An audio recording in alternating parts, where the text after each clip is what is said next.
Drejtoria vendore e Policisë Shkodër ka referuar në prokurori disa materiale procedurale si rezultati veprimeve të fundit në territorin e qarkut. Specialistët e sektorit për hetimin e narkotikëve nisin procedimin në gjendje të lirë për shtetasin Elo, 34 vjeç, banues në Shkodër. Pasi gjatë kontrollit fizik dhe në banesën e tij u gjet një sasi lënde e dyshuar narkotike kanabis. Lënda u sekuestrua në cilësinë e provës materiale. Ndërkohë specialistët e seksionit për hetimin e krimeve të Komisariatit të Policisë Shkodër referuan materiale në prokurori ku nisi procedimi penal për shtetasin VB, 40 vjeç, banues në fshatin Kucia e Re, për ushtrim dhune psikologjike ndaj bashkëshortes, si dhe për shtetasin AB, 39 vjeç, banues në fshatin Mëlgush, për ushtrim dhune ndaj djalit të tyre të mitur.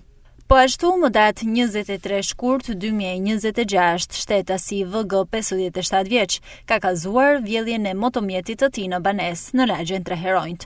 Policia bën me dije se po punohet për identifikimin dhe kapjen e autorit ose autorëve. Materialet ju referuan prokurorisë pranë gjykatës së shkallës së parë të jurisdiksionit të përgjithshëm Shkodër për veprime të mëtejshme procedurale.